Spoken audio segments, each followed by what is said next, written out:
ختم نبوت کے مجاہدوں اور کارکنوں کو ایزی نہ لینا، کسی غلط فہمی میں نہ رہنا۔ عمران خان کو آپ نے پکڑ لیا، تحریک انصاف کے لوگوں کو اٹھا لیا، جیلوں میں بند کر دیا، یہ ختم نبوت والے تمہارے قابو نہیں آئیں گے۔ شور پڑ گیا پورے ملک میں۔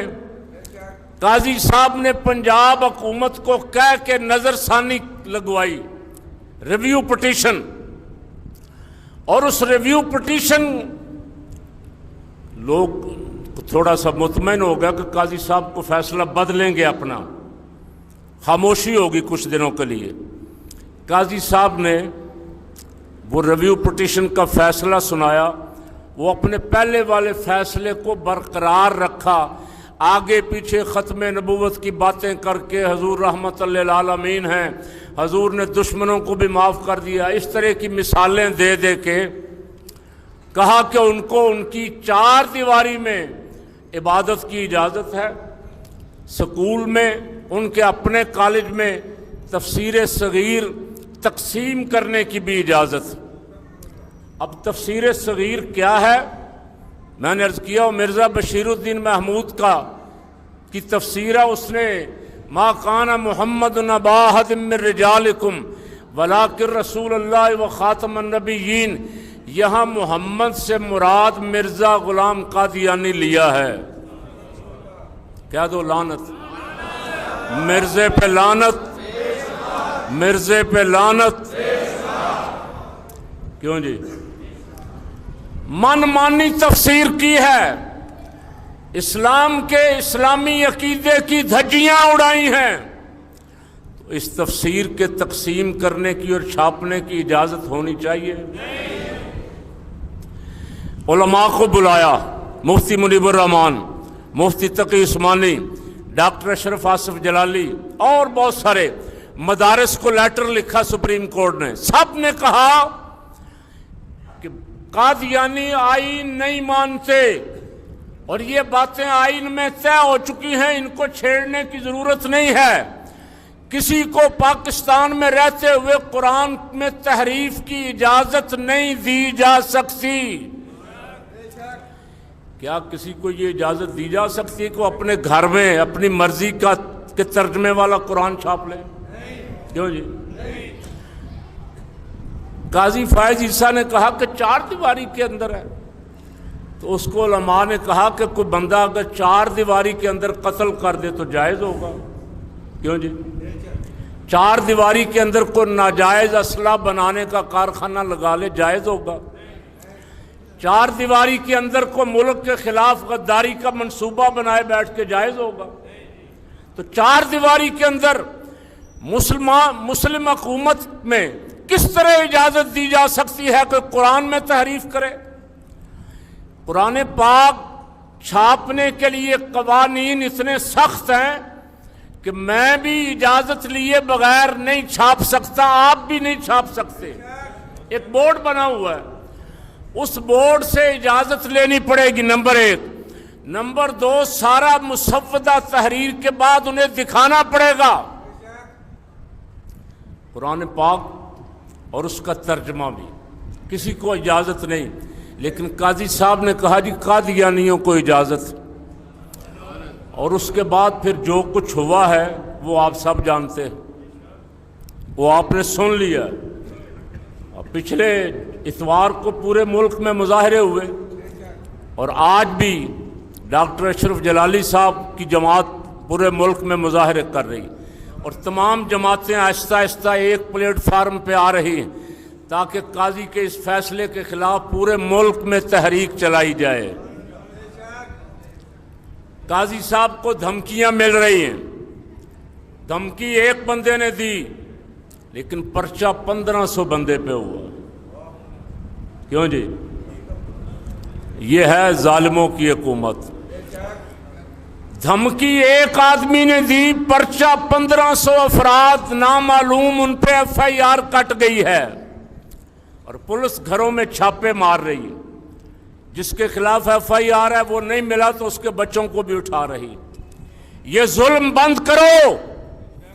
اگر قوم نکل آئی اور ختم نبوت کے لیے نکلے گی، اگر یہ قوم نکل آئی تو تمہیں اپنی کرسیوں پہ بیٹھنا ناممکن ہو جائے گا. کیوں جی؟ تیار ہیں ختم نبوت کے لیے؟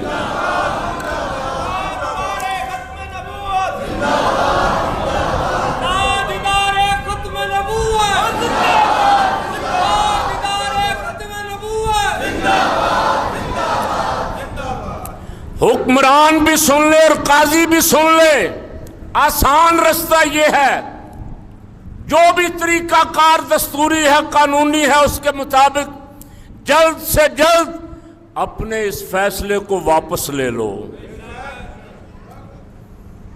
1953 میں مارشل لا آ گیا، ختم نبوت کے مجاہد سڑکوں پہ نکلے ہوئے تھے، کہا گیا جو آگے آئے گا گولی مار دیں گے.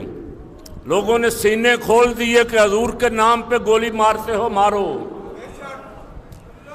10,000 جوانوں نے قربانی دی لاہور میں. 1974 میں پورے ملک کے ہر شہر، ہر تحصیل، ہر قصبے، ہر گاؤں، ہر محلے میں رسول اللہ کے غلام نکلے، اندر اسمبلی میں مسئلہ کھڑا کیا، باہر احتجاج کیا. تقریباً 2 مہینے کے اندر حکومت مجبور ہو گئی کہ مسئلہ ختم نبوت حل کیا جائے. الحمدللہ ہمارا فخر ہے کہ ہم ان کارکنوں میں شامل تھے 1974 کی تحریک میں. 53 والی میں تو ہم تھے ہی نہیں. 74 والی تحریک میں ہمیں بھی اللہ نے یہ سعادت عطا فرمائی، ان جلسوں، جلوسوں، سٹیجوں پہ حاضر تھے. گرفتاریاں ہوئیں، مار کٹائی، تشدد بھی ہوا، لیکن پولیس والے اور فوج والے وہ بھی تو آخر مسلمان ہیں نا. کیوں جی؟ انہوں نے بھی ہاتھ کھڑے کر دیے کہ ختم نبوت کے مجاہدوں پہ ہم کہاں تک ظلم کریں گے، اور اگر کریں گے تو رسول اللہ کو کیا منہ دکھائیں گے. ممتاز قادری کون تھا؟ پولیس والا تھا نا. ممتاز قادری کو پولیس کا سپاہی تھا نا. کیا کیا اس نے؟ اس سے سبق حاصل کرنا چاہیے حکمرانوں کو. اور اس وقت میں نے کہا تھا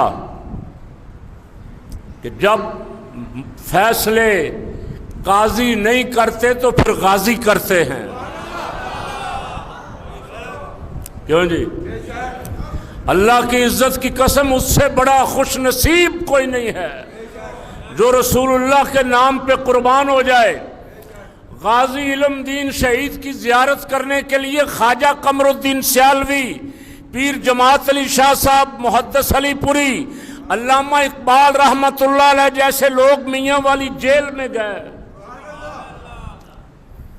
اور خواجہ قمر الدین سیالوی اور پیر جماعت علی شاہ صاحب رحمت اللہ علیہ جیسے لوگ جن کے دنیا ہاتھ چومتی تھی، انہوں نے آگے بڑھ کے غازی کے ہاتھوں کو بوسہ دیا اور قدم چومنے کی کوشش کی. یہ ہے جذبہ عشق رسول. عشق کی ایک جست نے طے کر دیا قصہ تمام. اس جہان رنگ و بو کو بے کراں سمجھا تھا میں، ایک قدم زمین پہ تھا، عشق رسول میں قدم اٹھا، آسمانوں کی بلندیوں سے بھی اوپر چلا گیا. ختم نبوت کے ناموس رسالت کے شہید زندہ ہیں، زندہ رہیں گے، اور ختم نبوت اور ناموس رسالت کے لیے یہ قوم ہر وقت قربانی دینے کو تیار ہے. اس لیے بڑے نرم لفظوں میں کہہ رہا ہوں، جتنی جلدی ہو سکے. عمران خان کو آپ نے پکڑ لیا، تحریک انصاف کے لوگوں کو اٹھا لیا، جیلوں میں بند کر دیا، یہ ختم نبوت والے تمہارے قابو نہیں آئیں گے. کیوں جی؟ ان کو ایزی نہ لینا، ختم نبوت کے مجاہدوں اور کارکنوں کو ایزی نہ لینا، کسی غلط فہمی میں نہ رہنا. جتنی جلدی ہو سکے اس فیصلے کو ریورس کرو. یہ فیصلہ پاکستان میں اس کی اجازت نہیں دی جا سکتی کوئی ایسا قرآن چھاپے جس کی آیتوں میں تحریف کرے اور ما کان محمد ان کی تفسیر حضور کی بجائے مرزے کے بارے میں کرے.